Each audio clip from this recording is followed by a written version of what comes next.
I'm going to show you how to replace the damaged glass on your iPod Touch. To begin, you'll remove the rear cover from the iPod Touch. You'll have to use the plastic pry tool to work your way around the edge. It'll take a few minutes to get the pry tool inserted. You have to work your way around, trying to find a spot where you can get the pry tool in between the shiny silver case and the metal frame.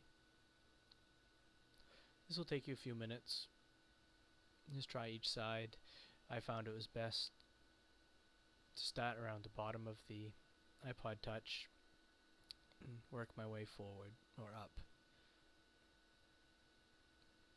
Once you get a small section of the case separated, you'll be able to get the pry tool in between the two pieces and spread them apart.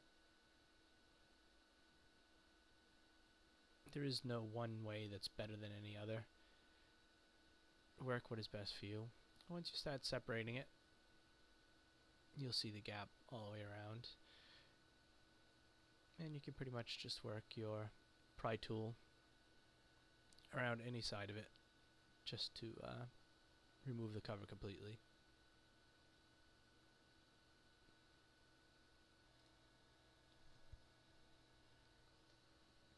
Now that the rear cover is off, the internals are exposed. I'll start by removing the battery first. This is held in place with a contact cement. It's going to take you a few minutes to get this battery lifted. I had previously removed the battery, so this doesn't totally represent what you're going to have to do. Start by working to the side and push under the battery, using caution not to tear those cables.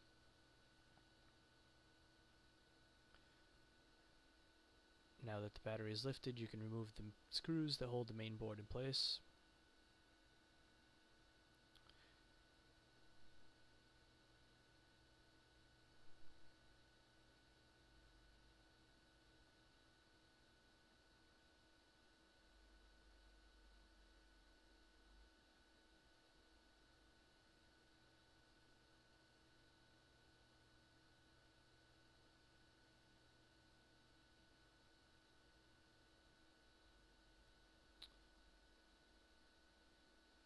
And remove this tape to get the screws that are under this.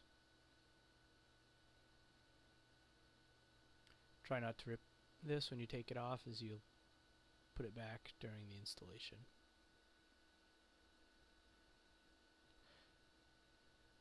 I used the metal tray just to set the screws into so you don't lose them.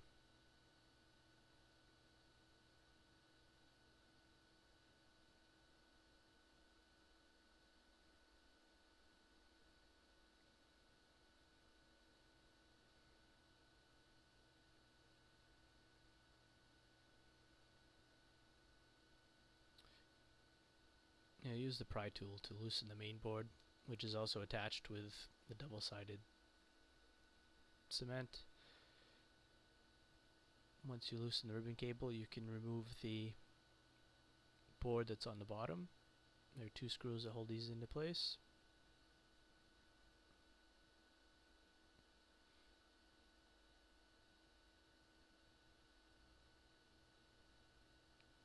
And just set these screws into the metal tray as well.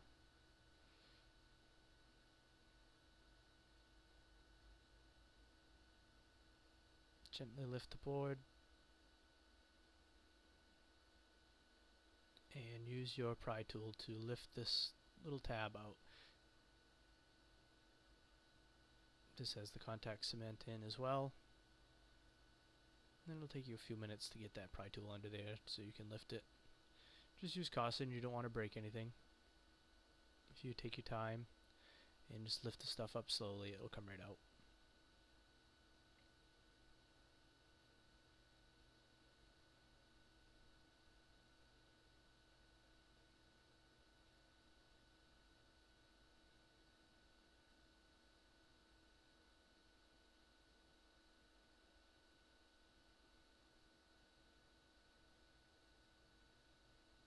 And before removing the board completely, you'll unplug this last connector.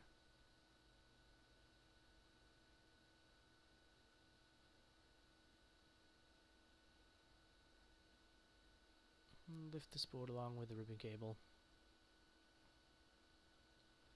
and fold the main board over.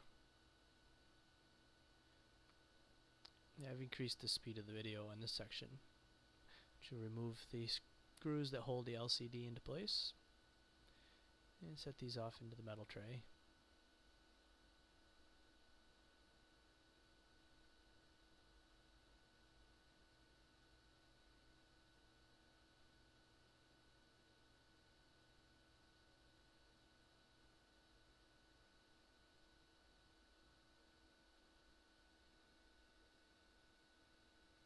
Once the screws are out, you can lift the LCD easily out of its place and set this off to the side.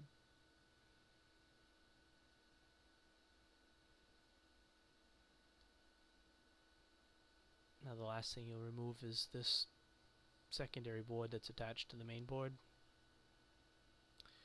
It's held in place with the contact cement.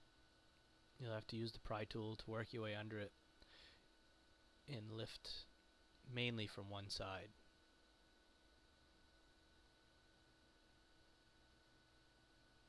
Like the rest of it, take your time, work your way slowly underneath around the edges that you can get the pry tool under. The board may bend a little bit, but once you take this out, you can flatten it out. It's just the metal frame on it that is bending.